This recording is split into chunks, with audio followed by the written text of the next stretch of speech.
Hello दोस्तों, मैं मनोज कुमार। आज हम कक्षा 9 के विज्ञान में चैप्टर गुरुत्वाकर्षण में पढ़ेंगे कि द्रव्यमान और भार में अंतर क्या है। What is difference between mass and wait.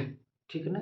द्रव्यमान और भार में अंतर क्या होता है, आज हम इसे यहाँ पर स्पष्ट रूप से पढ़ने का प्रयास करेंगे। तो आइए देखा जाए। देखिए, द्रव्यमान और भार में अंतर को बताने के लिए हम लोग यहाँ पर दो कॉलम बनाएंगे। ठीक है ना। एक कॉलम में लिखेंगे द्रव्यमान और दूसरे कॉलम में लिखेंगे भार। हम लोग यहाँ पर लिखेंगे द्रव्यमान, राइट, मास, और यहाँ पर लिखेंगे भार। भार को अंग्रेजी में वेट कहते हैं, WEIGHT, ये होता है आपका। ठीक है ना। आइए देखा जाए। सबसे पहले हम लोग पहला पॉइंट जो है, द्रव्यमान और भार में अंतर यही लिखेंगे कि किसी वस्तु में निहित पदार्थ की मात्रा को द्रव्यमान कहते हैं। ये हम लोग जानते हैं। मैंने अभी आपको इसके ठीक पिछले वीडियो में बताया था कि किसी वस्तु का जो द्रव्यमान होता है, उस वस्तु में वह वस्तु जिस पदार्थ से बना है उस पदार्थ की कितनी मात्रा उसमें लगी है, कितनी मात्रा उसमें निहित है, उसी को हम लोग कहते हैं वस्तु का द्रव्यमान। तो एक लाइन में हम लोग जो है परिभाषा लिखेंगे कि किसी वस्तु में निहित पदार्थ की मात्रा को, किसी वस्तु में निहित पदार्थ की मात्रा को द्रव्यमान कहते हैं। पहला पॉइंट इसमें, वस्तु में निहित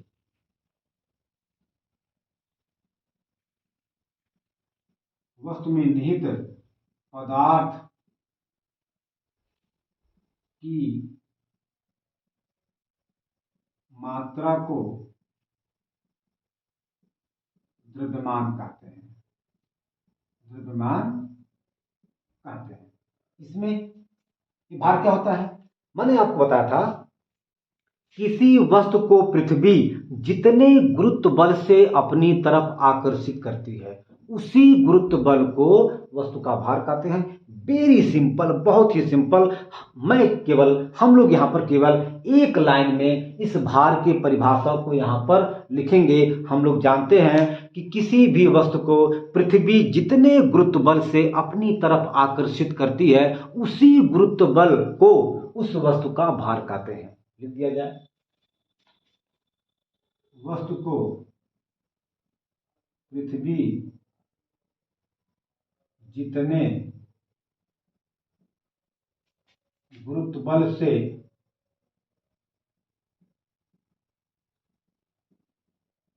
अपनी तरफ आकर्षित करती है,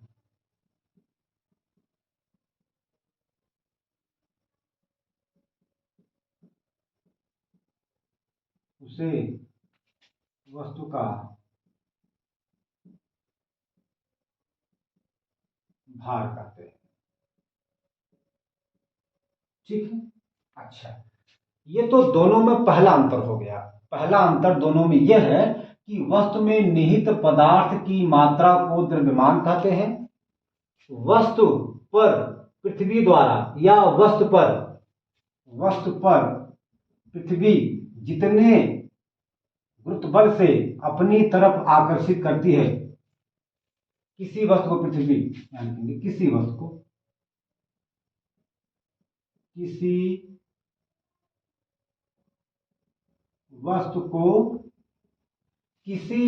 को पृथ्वी जितने गुरुत्व बल से अपनी तरफ आकर्षित करती है, उसे वस्तु का भार कहते हैं। ठीक है ना।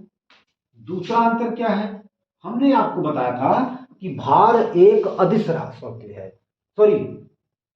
वेरी सॉरी, द्रव्यमान एक अदिश राशि होती है, जबकि भार एक सदिश राशि होती है। ठीक है ना।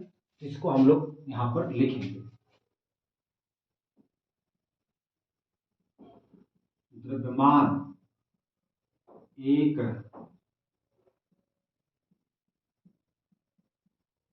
अदिश राशि जबकि भार एक सदिश राशि होती है।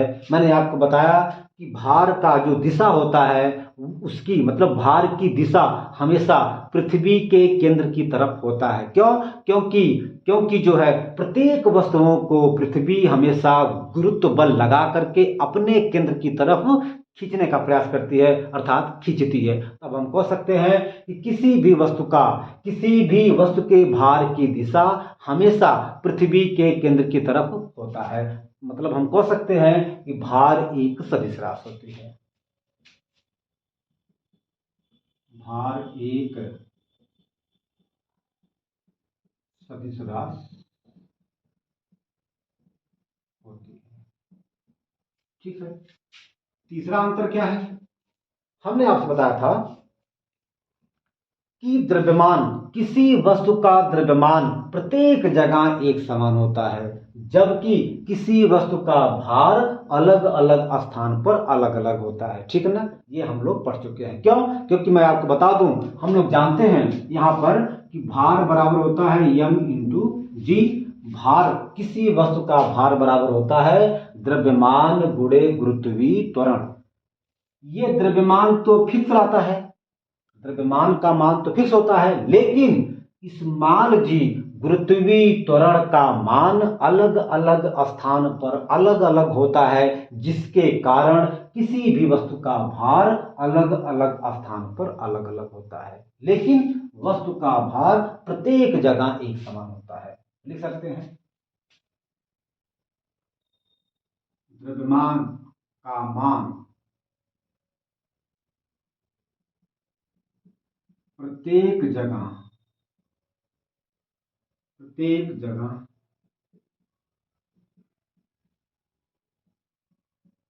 एक समान होता है, जबकि भार का मान, किसी वस्तु का भार किसी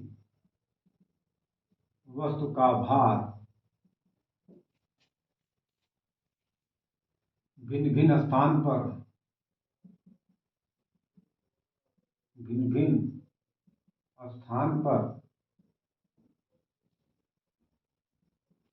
भिन्न होता है।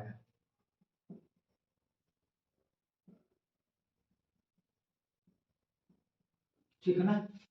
अच्छा, ये आपका हो गया। ठीक, आइए देखा जाए अब चौथा अंतर क्या है। चौथा अंतर यह है कि किसी भी वस्तु का द्रव्यमान कभी भी जीरो नहीं हो सकता। किसी भी वस्तु का द्रव्यमान कभी भी जीरो नहीं हो सकता। तो आइए हम लोग यहां पर लिखेंगे चौथा अंतर।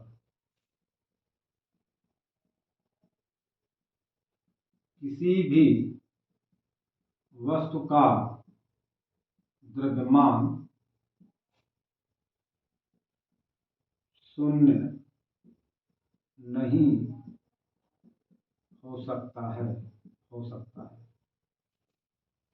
नहीं हो सकता। ठीक, अर्थात यम does not equal to zero. मतलब क्या हुआ? किसी भी वस्तु का द्रव्यमान शून्य कभी भी नहीं हो सकता। किसी भी वस्तु का द्रव्यमान कभी भी शून्य नहीं हो सकता, लेकिन किसी भी वस्तु का भार शून्य हो सकता है। ठीक है? चौथा पॉइंट इसमें, लेकिन किसी भी वस्तु का जो भार है वह अंतरिक्ष में जीरो हो जाता है। क्यों? क्योंकि अंतरिक्ष में गुरुत्वाकर्षण बल जीरो होता है। ठीक है ना? तो जब अंतरिक्ष में गुरुत्वाकर्षण बल शून्य होता है तो किसी भी वस्तु पर पृथ्वी उस पर कोई गुरुत्व बल आरोपित नहीं कर सकती, और जब नहीं करेगी तो वहां पर वस्तु का भार शून्य हो जाएगा। भाई अगर हम कह लें कि अंतरिक्ष में पृथ्वी प्रत्येक वस्तु पर जीरो बल आरोपित करती है, अर्थात जीरो गुरुत्व बल आरोपित करती है, तो जब जीरो गुरुत्व बल आरोपित करेगी तो उस समय उसका भार वहां पर अंतरिक्ष में शून्य हो जाएगा। तब हम कह सकते हैं कि अंतरिक्ष में वस्तु का भार शून्य होता है। हम लोग यहाँ पर लिख सकते हैं कि वस्तु का भार शून्य हो सकता है। वस्तु का भार शून्य हो सकता है। कहाँ पर? जैसे अंतरिक्ष में गुरुत्वाकर्षण बल का मान शून्य होता। ये चीज आपका है, ठीक है।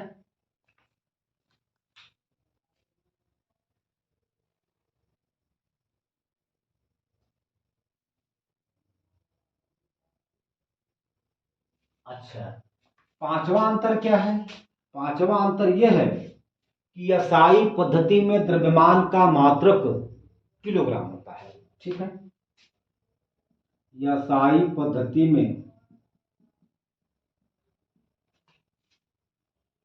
द्रव्यमान का मात्रक किलोग्राम होता है, जबकि SI पद्धति में भार का मात्रक न्यूटन होता है। SI पद्धति में भार का मात्रक